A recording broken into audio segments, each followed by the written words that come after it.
Welcome, everyone. We are so excited to have you here. We have Mary Jo Anderson, and we are going to be talking about talent disruption in the Heads Up in Learning. And I will turn shortly over to Christine.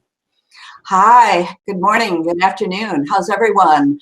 I'm Christine Johnson. I'm a director of client solutions at the Kara Group. Kara's a performance-based solutions consulting firm. We specialize in custom learning, change management, and communications. And I have the honor to introduce our next speaker, Mary Jo Anderson. Mary Jo is head of the corporate University of Ferrero, the legendary confectionery company that makes yummy chocolate and sweet products that we all know and love, including my personal favorite, Nutella, I had to say. Mary Jo is currently based in Luxembourg, and she's been in the learning industry for over 25 years. Prior to her role at Ferrero, she's also held global roles and local roles at Navigant, Deloitte, Huron Consulting, and Arthur Andersen. So I'm so pleased to now welcome Mary Jo. Thank you, Christine, and thanks, Liz, and thank you guys for allowing me to be part of this session today and this great conference that you have over these next couple of days. Super good to see everybody and understand like where everybody's at and reconnect with the far reaches of our industry, which is great. As Christine said, I am heading up the Corporate University for Ferrero. I've been in Luxembourg for about 3.5 years now, so moved over here directly from Chicago, and kind of did a deep dive into heading up a corporate university for a manufacturing company. So have had a great experience here. The family's relatively settled and happy here. It's a tiny country. We live in about 660,000 people, and it's a country full of 166 nationalities. So we are headquartered here as an organization. We have plants around the world, acquisitions across North America and the UK and Asia, even some smaller acquisitions in Europe. And we're a very humble, very family-owned, privately held company still, but it's been nice to come through the experience of heading up learning for an organization like this. We don't have a problem getting people in the classroom, so we're super lucky to have our leadership so involved in learning. And when Liz and Christine and I talked about a topic to come to light and present in L&D Cares, we talked a lot about what's happened in the last year and what talent disruption means for learning. I will give you, I am not an expert by any means. As Christine said, I've been in learning and development for about 25 years now. My prior career was in IT, and I was trained, so to speak, in really journalism and primarily speech communication in my undergrad and my master's experience. So came to learning by a circuitous route, but have been really thrilled to have grown up from my Arthur Andersen days to now in this great industry. And I think we are doing great things, and I think people are shining a light on our industry in ways they haven't in the past. That being the case, what a difference a year makes, right? The COVID effect has really affected a lot of us, right? In terms of the twists and turns that we've experienced personally, professionally, and as an industry last year. And for those of you who might be well into the depths of homeschooling your children, your grandchildren, your aunts, your nieces and nephews, friends' children, you may well know a lot more about our industry than you did in the past. I think one of the challenges we've always had is that because people were students, they oftentimes think they can do our jobs.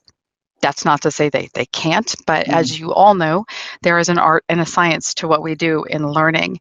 So thinking about the twists and turns that I've experienced in my role, our organization was largely an organization of in-presence classroom learning. We, as you can imagine, having roots deep in Italy, we are very relationship-based. When I joined Ferrero, I came into a lovely culture of people who liked to linger over coffees, where in Ferrero, the coffee room is kind of the new golf course. We had an opportunity to really connect with one another. We loved being in the classroom. We were very social. As you can imagine, we are a confectionery company and now becoming a sweet packaged food company as a result. The food is a way we celebrate here. And those of you who experienced World Nutella Day that just happened on the 5th of February may know that since 2007, we've been really ingrained in coming into new markets, using food as a way to connect with our communities, with people, and it's definitely a way of celebrating. So how has COVID and the COVID effect influenced our learning? So let's talk a little bit about what's happening in the talent and learning space. So as you can imagine, when we were very in presence focused, we were doing a lot of the traditional learning. Now we were doing a little bit of a blend. We launched an LMS a formal LMS, which wasn't an Access database, but SuccessFactors in 2017.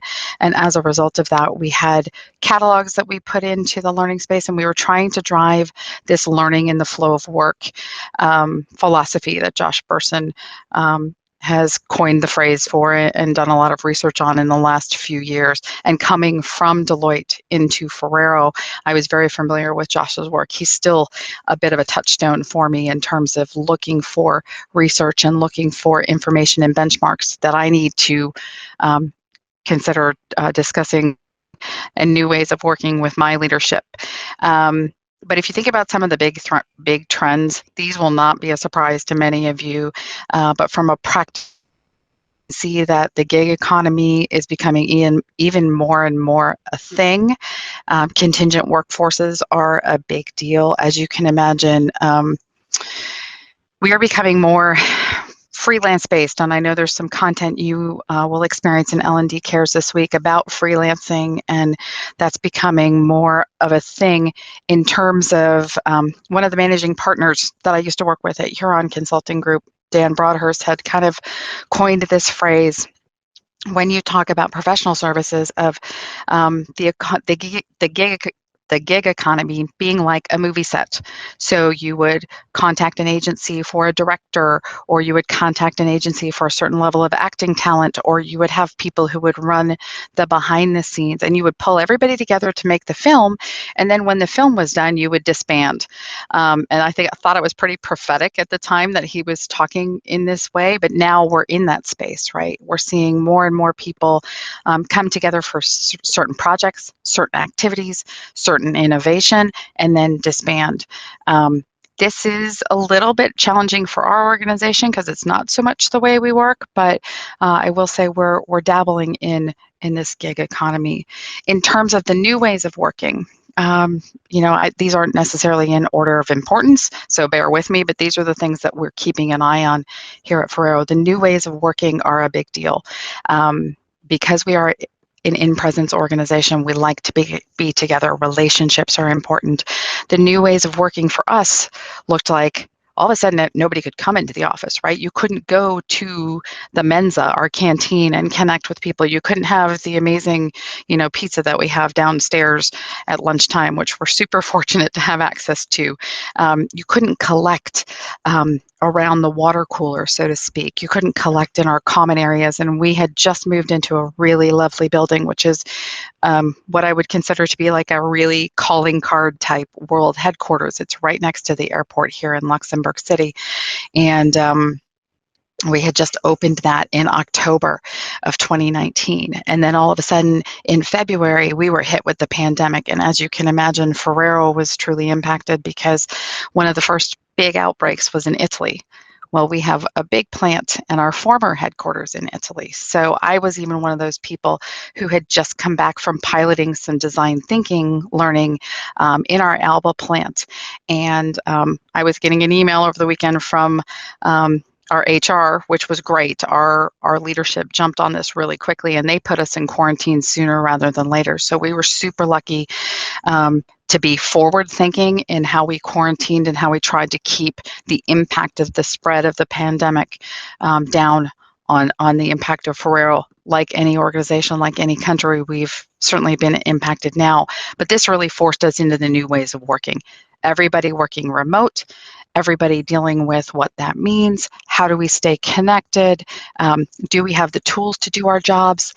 How do you deal with people who have little ones at home? You know, all of the crushes and all of the kindergartens, and then the primary and secondary schools shut down.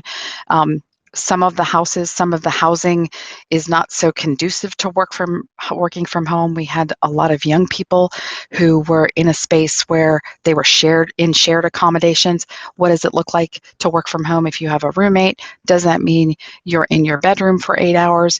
How do you get that social aspect? So the new ways of working have been really interesting. We're coming out with new policies around remote working and new ways to support our employees. As you can imagine, and Christine and I were talking about this when we were backstage earlier, you're inviting people into your homes through your computer now, which means there's a level of intimacy that we didn't have before. There's also a level of wall that comes up with people by having this technology and this blend, this true blend between personal and professional. So the new ways of working, we'll continue to see how those evolve, and they're really impacting elements in our industry like leadership development. People are having to lead in ways and have conversations that maybe they weren't prepared to have before. People are finding ways to be resilient and flexible and adaptable in maybe ways they didn't have to before. I was reading an article earlier today. There was a Get abstract on the power of virtual space and virtual distance. And in that abstract, they were talking about this concept of soul-based learning and soul-based leadership. And in my corporate experience, we've never really talked about the soul. I mean, we talked about kindness, we talked about some level of support for our people, psychological safety being a big thing right now. But this idea of soul-based leadership, I thought was quite curious, and I plan to look into that a little bit more in the coming days. You guys have all heard about the reskilling and upskilling. This has been coming for a while now too, right? It touches on employment branding from the perspective of people wanting to come to an organization and stay with an organization for an extended period of time. That may mean lateral moves. It may mean going into different functions. It may mean learning new skills. And how do I do that? And how does the company support me?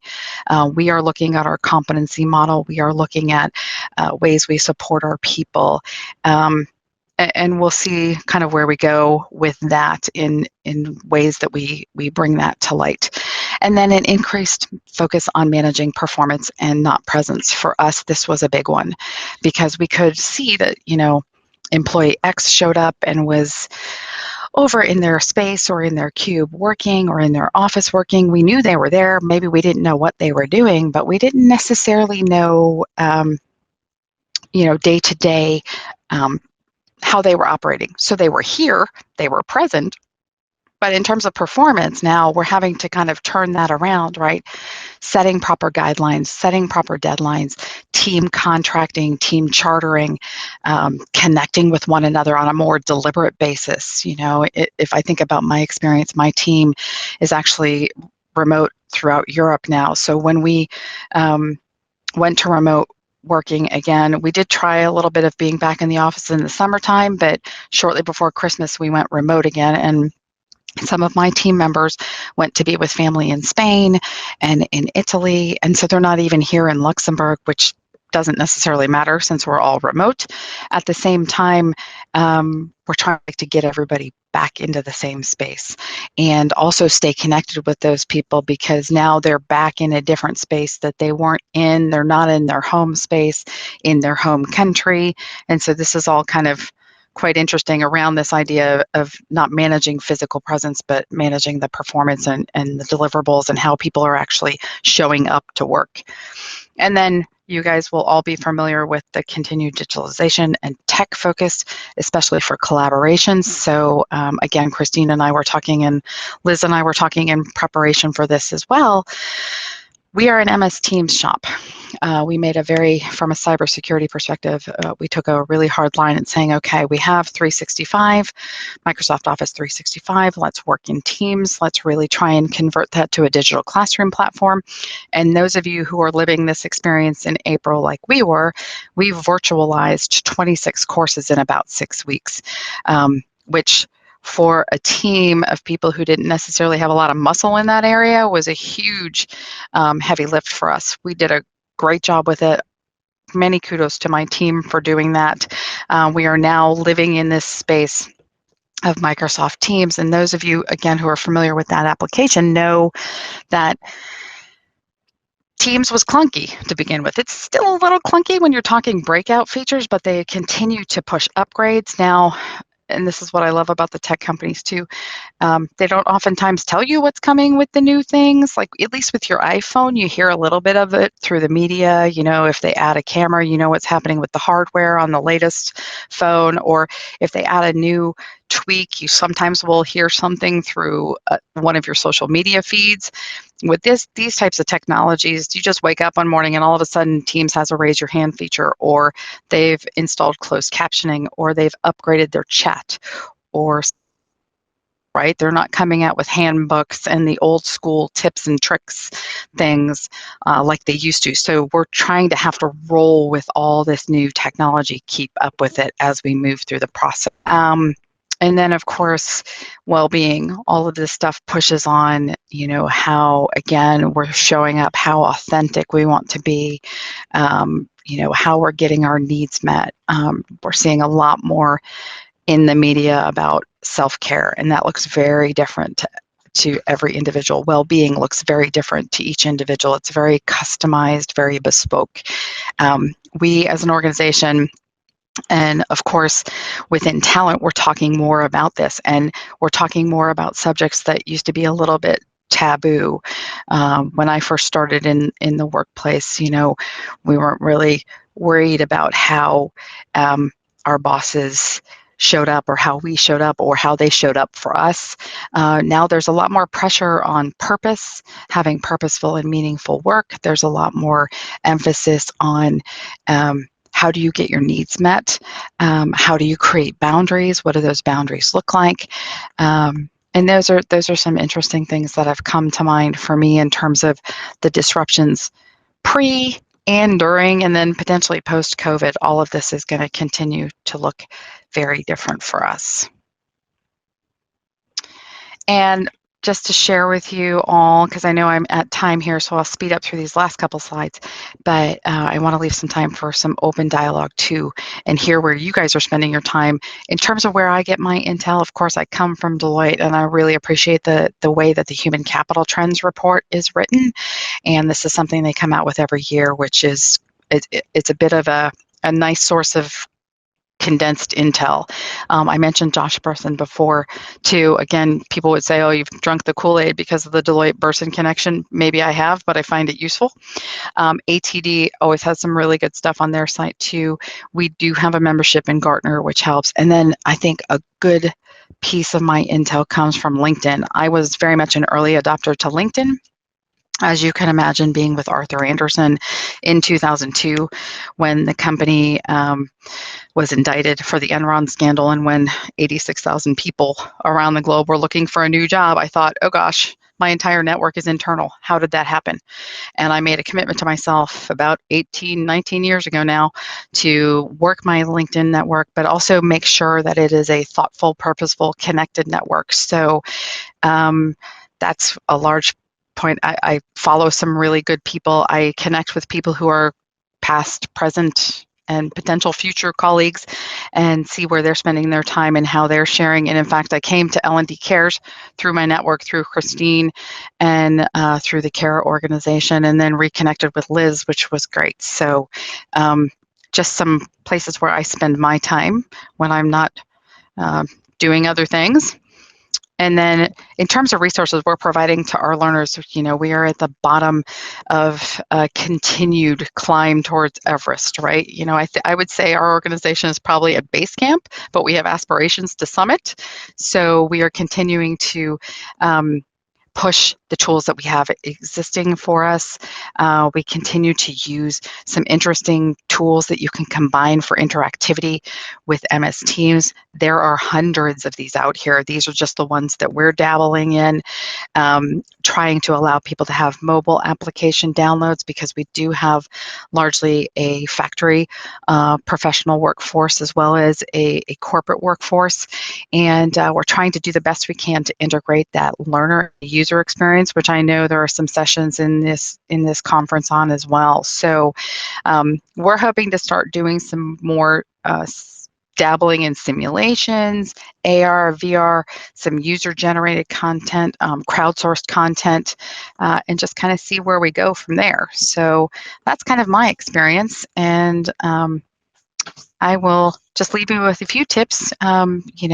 If you're like me, or if you're somebody who's looking to see what you can do next, there are some well-being related items on here, but also an opportunity for you to continue to work your network, share resources, continue to build your network through this great organization and this great conference that we're having this week.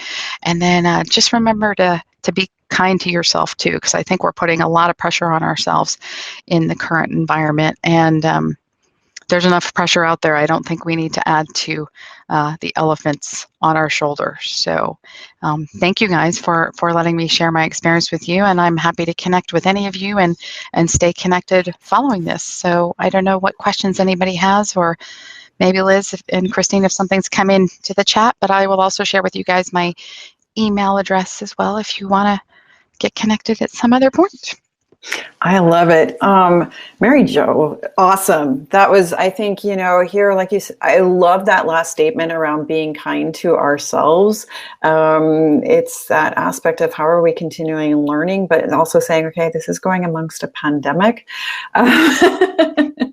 And really looking outside of ourselves, of what we see, what we experience, and what our role is within that, and giving a little bit of forgiveness. And something that definitely triggered a couple of was this aspect of soul leadership. We were actually just talking about that this morning.